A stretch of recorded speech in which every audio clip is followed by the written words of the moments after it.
لقد من الله على المؤمنين إذ بعث فيهم رسولا من أنفسهم يتلو عليهم آياته ويزكيهم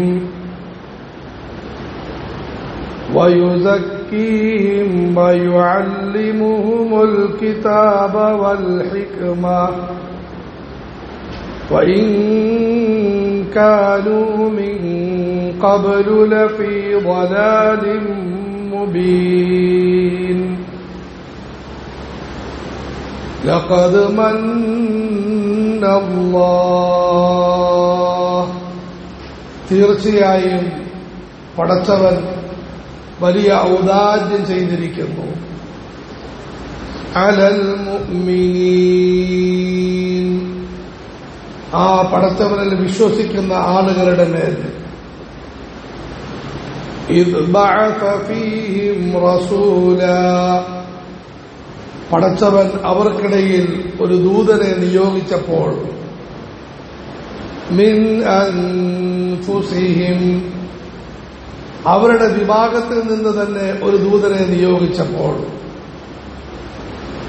യത്ലു അലൈഹിം ആയാതി ആ ദൂതൻ അവരുടെ മേൽ പടച്ചവന്റെ വചനങ്ങൾ പാരായണം ചെയ്യുന്നു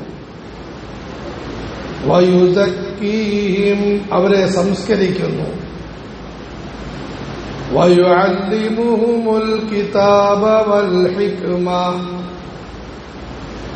ജനങ്ങൾക്ക് വിശുദ്ധ വേദവും തത്വജ്ഞാനവും പഠിപ്പിക്കുന്നു വഇൻ കാനൂ മിൻ ഖബ്ൽ അവർ ഇതിനു മുമ്പായിരുന്നു ലഫീ ളലാലിൻ മുബീൻ വ്യക്തമായ വഴികേടിലായിരുന്നു. അല്ലാഹു ഈ ആയത്തിലൂടെ അറിയിക്കുന്നു പടച്ചവൻ നിങ്ങളുടെ മേൽ ധാരാളം അനുഗ്രഹങ്ങൾ ചെയ്തിട്ടുണ്ട്. ശരീരം, ആരോഗ്യം,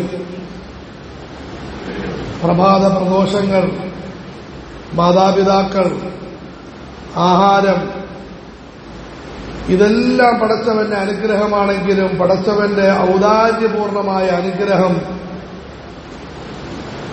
നിങ്ങൾക്കിടയിലേക്കുള്ള പ്രവാചക നിയോഗമാണ്. മിൻ അൻഫുസിഹിം ആ പ്രവാചകൻ ഭൂതവിഭാഗത്തിൽപ്പെട്ട അല്ലെങ്കിൽ മാലാഖമാരുടെ വിഭാഗത്തിൽപ്പെട്ട മറ്റേതെങ്കിലും സൃഷ്ടിയല്ല, നിങ്ങളിൽപ്പെട്ട തന്നെ ഒരു വ്യക്തിത്വമാണ്, മനുഷ്യനാണ്.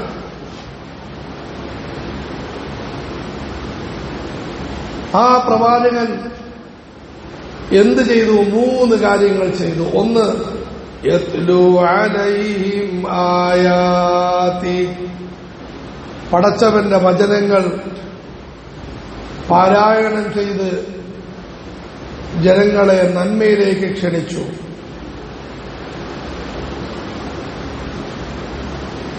ആ പ്രവാചകൻ മാത്രമല്ല, ലോകത്ത് കാലാകാലങ്ങളിൽ പടച്ചവന്റെ വചനം പാരായണം ചെയ്യുന്ന ഒരു സമൂഹത്തിന് തുടക്കം കുറിക്കുകയും അവരെ വാർത്തെടുക്കുകയും ചെയ്തു. മഹാന്മാരായ സഹാബാക്കൾ, മുൻഗാമികളായ മഹത്തുക്കളുടെ എല്ലാം പ്രധാനപ്പെട്ട ജോലി പരിശുദ്ധ ഖുർആൻ പാരായണം ചെയ്ത് ജനങ്ങളെ നന്മയിലേക്ക് ക്ഷണിക്കലാണ്. സ്ത്രീകളും അങ്ങനെയായിരുന്നു, പുരുഷന്മാരും അങ്ങനെയായിരുന്നു.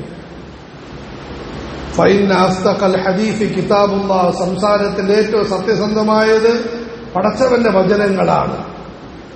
അവരുടെ ഇവരുടെ കാര്യം ഇതിലൊന്നും വലിയ അർത്ഥമില്ല.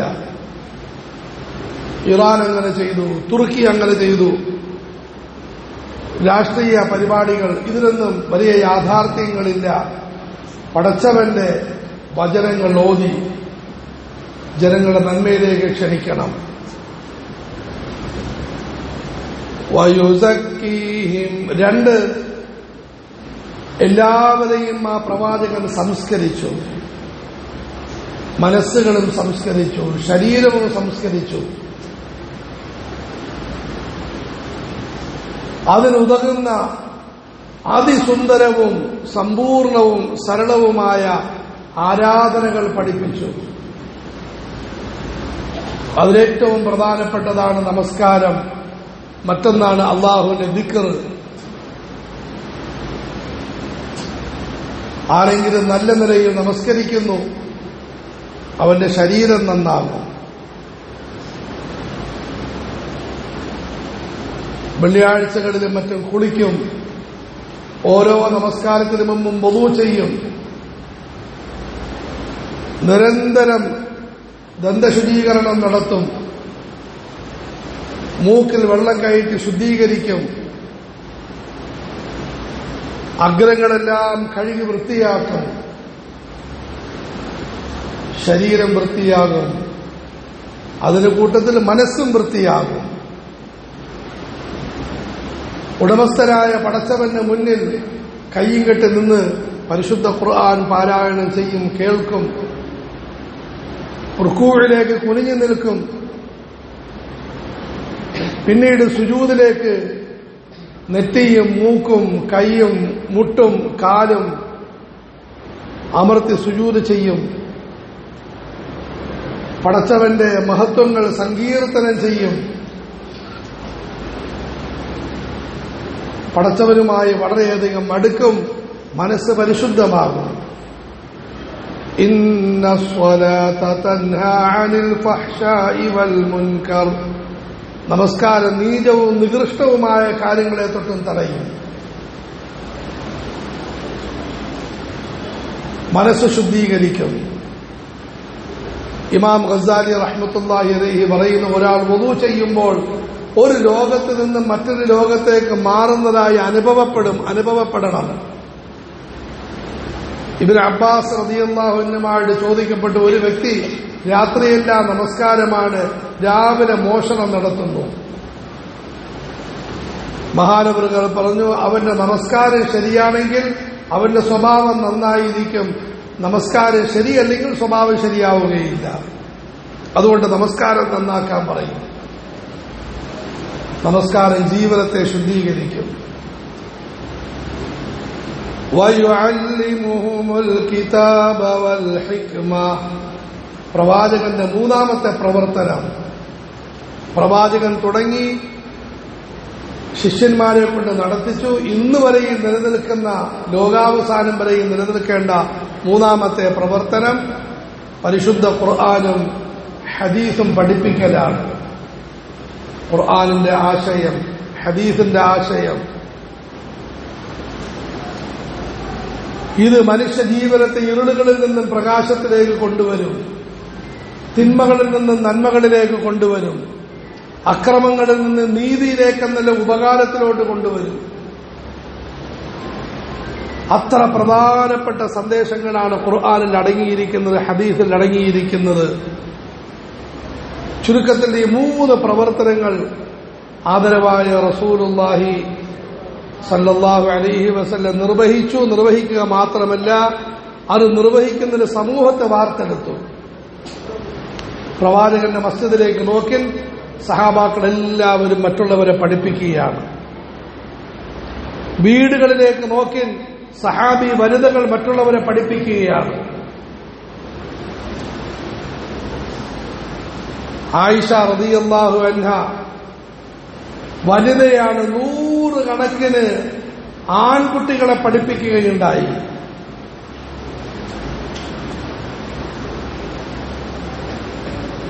റസൂലുള്ളാഹി സ്വല്ലല്ലാഹു അലൈഹി വസല്ലമയുടെ വീട്ടിലേക്ക് വളരെ ചെറുപ്രായത്തിൽ വന്നു. രാവും പകലും പഠനമായിരുന്നു. 18ാമത്തെ വയസ്സിൽ റസൂലുള്ളാഹി സ്വല്ലല്ലാഹു അലൈഹി വസല്ലം യാത്രയായി. ആയിഷ റളിയല്ലാഹു അൻഹ 28, 38, 48, 30 വർഷം രാവും പകലും പ്രബോധനമായിരുന്നു, സംസ്കരണമായിരുന്നു, വിജ്ഞാനത്തിന്റെ പ്രചാരണമായിരുന്നു. ആയിഷ റളിയല്ലാഹു അൻഹയ്ക്ക് അല്ലാഹു ഒരു കുഞ്ഞു വീട് നൽകി. ഖുർആൻ ആ വീടിന് പറയുന്നത് മുറി എന്നാണ്, കാരണം അത്ര ചെറുതാണ്. ഇന്നല്ലദീന യുനാദൂനക മിൻ വറാഇൽ ഹുജുറാത്ത്. പ്രവാചക മുറികൾ വെറും മുറിയായിരുന്നു, കൈ ഉയർത്തിയാൽ മുകളിൽ തട്ടുമായിരുന്നു. ആ മുറി വിജ്ഞാനത്തിന്റെയും സംസ്കരണത്തിന്റെയും പ്രബോധനത്തിന്റെയും കേന്ദ്രമാക്കിയ പ്രവാചക പത്നി ആദരവായ റസൂലുള്ളാഹി സ്വല്ലല്ലാഹു അലൈഹി വസല്ലമയുടെ വിയോഗത്തെ തുടർന്ന് അതിന്റെ പകുതി പ്രിയപ്പെട്ട ഭർത്താവിന് പകുത്തു കൊടുത്തു. അവിടെയാണ് റസൂലുള്ളാഹി സ്വല്ലല്ലാഹു അലൈഹി വസല്ലം വിശ്രമിക്കുന്നത്. അള്ളാഹു നമുക്ക് മദീനയിൽ പോകാൻ ഭാഗ്യം നൽകുമാറാകട്ടെ. മുറിയുടെ പകുതി ഭർത്താവിന് വേണ്ടി പകുത്തു കൊടുത്തു. എന്നിട്ട് പകുതി അത് രണ്ടായി പകുത്തു, ഒരു തുണിയിട്ട് മറച്ചു. അതിന്റെ മധ്യഭാഗത്ത് മഹദി അവറുകൾ ഒതുങ്ങി ജീവിക്കും. നമസ്കാരവും അവിടെ, ഉറക്കവും അവിടെ, ആഹാരപാനീയങ്ങളും അവിടെ, സന്തോഷവും അവിടെ, ദുഃഖവും അവിടെ, പുഞ്ചിരിയുമുണ്ട്, കരച്ചിലുമുണ്ട്, കണ്ണുനീരുമുണ്ട്. ശേഷമുള്ള പകുതിയിൽ ശിഷ്യന്മാർ വന്ന് പാഠം പഠിക്കുമായിരുന്നു. രസകരമായ സംഭവങ്ങൾ. ആയിഷ റളിയല്ലാഹു അൻഹ ദുഹാ നമസ്കരിച്ചുകൊണ്ടിരിക്കുകയാണ്. ഒരു ശിഷ്യൻ വന്നു ഹദീസുകൾ ഓതാൻ തുടങ്ങി, ബഹളമുണ്ടാക്കി ധൃതിയിൽ ഓതുന്നു. നമസ്കാരം കഴിഞ്ഞ് പറഞ്ഞു, മോനെ, റസൂലുള്ളാഹി സ്വല്ലല്ലാഹു അലൈഹി വസല്ലം തങ്ങൾ ഹദീസ് പറഞ്ഞിരുന്നത് ലൈസ കസർതിക്കും ഹാദാ, നിങ്ങൾ ഈ ചറപറ എന്ന് പറയുന്നത് പോലെ ആയിരുന്നില്ല. ലൗ അദ്ദഹുൽ ആദ്ദു അദ്ദൻ, അതിനെ എണ്ണാൻ ആഗ്രഹിക്കുന്നവർക്ക് എണ്ണി തിട്ടപ്പെടുത്താൻ സാധിക്കുമായിരുന്നു പ്രവാചക വചനങ്ങൾ. ഒരുമാതിരി ഖുർആൻ ഹദീസ് ബഹളം ഉണ്ടാക്കിയല്ല ഓതേണ്ടത്, അച്ചടക്കത്തിൽ ഓതി പഠിപ്പിക്കുകയാണ്. ഈ 30 വർഷവും ഹജ്ജ് ചെയ്തു ആയിഷ റളിയല്ലാഹു അൻഹ പറയും റളിയല്ലാഹു അൻഹ. 30 വർഷം എങ്ങനത്തെ ഹജ്ജാണെന്നറിയാമോ? എന്റെ കൂട്ടത്തിൽ വരാൻ ആഗ്രഹിക്കുന്ന മുഴുവൻ സഹോദരിമാർക്കും സ്വാഗതം. എന്നെ കൊണ്ട് കഴിയുന്ന ആഹാരം, താമസ സൗകര്യം, വാഹന സൗകര്യം ഞാൻ ഇൻഷാ അല്ലാഹ് ചെയ്യും. പക്ഷെ എന്റെ പാഠശാലയിൽ നിയമം പാലിച്ച് കഴിഞ്ഞുകൊള്ളണം. എന്നിട്ട് ഹജ്ജിന്റെ യാത്രയാണ്. സുബ്ഹാനല്ലാഹ്. മറ്റുള്ളവരെ നന്മയിലേക്ക് ക്ഷണിക്കുന്ന, ഖുർആനോദി ക്ഷണിക്കുന്ന, നമസ്കാരത്തിലും ദിക്റിലും നിരന്തരം മുഴുകുന്ന, പരിശുദ്ധ ഖുർആനും ഹദീസും രാവും പകലും പഠിപ്പിക്കുന്ന വാഹക സംഘങ്ങൾ. ആയിഷ റളിയല്ലാഹു അൻഹയുടെ വാഹക സംഘം. മഹാന്മാരായ സഹാബാക്കൾ എല്ലാവരും ഇതുപോലെ ആയിത്തീർന്നു. ഇപ്പൊ എന്തുണ്ടായി? അള്ളാഹു മുമ്പ് എന്തുണ്ടായിരുന്നു എന്ന് പറയുന്നു. وَإِن كَانُوا مِن قَبْلُ لَفِي ضَلَالٍ مُبِينٍ. ഈ ചെയ്യുന്ന ആളുകൾ തന്നെ പണ്ട് വ്യക്തമായ വഴികേടിലായിരുന്നു. ഇന്ന് അവർ ഒരു ഭാഗത്ത് സന്മാർഗത്തിലേക്ക് വരികയും മറുഭാഗത്ത് ജനങ്ങളെ കൈപിടിച്ച് സന്മാർഗത്തിലേക്ക് കൊണ്ടുപോകുന്നവരുമായി. ഖത്താബിന്റെ മകൻ ഉമർ റളിയല്ലാഹു അൻഹു ഒട്ടകത്തെ മര്യാദയ്ക്ക് മേയിക്കാൻ അറിയില്ല. നമ്മുടെ ഭാഷയിൽ പറഞ്ഞാൽ സൈക്കിൾ ചവിട്ടാൻ അറിയില്ല. പേർഷ്യൻ, റോമൻ സാമ്രാജ്യങ്ങളുമായി മല്ലടിച്ച് മഹാനവറുകൾ അതിമഹത്തായൊരു സംസ്കാരം, ഭരണവ്യവസ്ഥിതി ലോകത്തിന് കാണിച്ചു കൊടുത്തു. മഹാനായ ഗാന്ധിജി ഇന്ത്യ സ്വതന്ത്രമായപ്പോൾ പറയുകയുണ്ടായി, അദ്ദേഹത്തിന്റെ പത്രം ഹരിജനിൽ എഴുതി, രാമരാജ്യം ഞാൻ ആഗ്രഹിക്കുന്നത് ഇതാണ്. അബൂബക്കറും ഉമറും ലോകത്ത് നടത്തിയ ഭരണം പോലുള്ളൊരു ഭരണം ഞാൻ ഈ രാജ്യത്തിന് വേണ്ടി സമർപ്പിക്കുകയാണ്. കാരണം ഇല്ലായ്മയ്ക്കിടയിൽ സുഭിക്ഷമായ ഒരു ഭരണവ്യവസ്ഥിതിയാണ് ഈ രണ്ട് മഹാത്മാക്കളും കാഴ്ചവെച്ചത്. وَإِن كَانُوا مِن قَبْلُ لَفِي ضَلَالٍ مُبِينٍ. ഈ സമയത്ത് നമ്മൾ ചിന്തിക്കേണ്ട കാര്യം, മഹാന്മാരായ മുൻഗാമികൾ വളരെ സമുന്നതമായ നിലയിൽ കൈമാറി നമുക്ക് എത്തിച്ചു തന്നതായ ഈ പ്രബോധനത്തിന്റെയും സംസ്കരണത്തിന്റെയും വൈജ്ഞാനിക പ്രവർത്തനങ്ങളുടെയും വഴിയിൽ നാം എത്രമാത്രം ബന്ധപ്പെടണമെന്നാണ്. കാരണം ഒരിക്കൽ കൂടി ലോകം വലിയ അധർമ്മത്തിന്റെയും തിന്മയുടെയും പ്രശ്നങ്ങളുടെയും ഒരു ഭാഗത്തേക്ക് വന്നിരിക്കുകയാണ്. ഇവിടെ എന്തെങ്കിലും ചൊട്ട് ചികിത്സ കൊണ്ടോ അല്ലെങ്കിൽ ഏതെങ്കിലും ഒരു കാര്യം മാത്രം പറഞ്ഞുകൊണ്ടുള്ള ചികിത്സയോ പറ്റുകയില്ല. മൊത്തത്തിലുള്ള ചികിത്സ വേണം. അതിനുള്ള മാർഗം നാം ഓരോരുത്തരും ജനങ്ങളെ നന്മയിലേക്ക് ഖുർആൻ ഓതിക്കൊണ്ട് ക്ഷണിക്കണം. എല്ലാവരും ഒത്തൊരുമിച്ച് നമസ്കാരം, ദിക്ർ, ദുആകൾ ചെയ്ത് മനസ്സുകൾ സംസ്കരിക്കണം. എല്ലാവരും പരിശുദ്ധ ഖുർആനും ഹദീസും പഠിക്കുകയും പഠിപ്പിക്കുകയും ചെയ്യണം. എന്നാൽ ഇന്നും ഇരുളുകളിൽ നിന്നും പ്രകാശത്തിലേക്ക്, വഴികേടുകളിൽ നിന്നും നന്മയിലേക്ക് നമുക്കും ലോകത്തിനും മാറാൻ സാധിക്കുന്നതാണ്. കാരുണ്യവാനായ അല്ലാഹു അതിന് തൗഫീഖ് നൽകുമാറാകട്ടെ.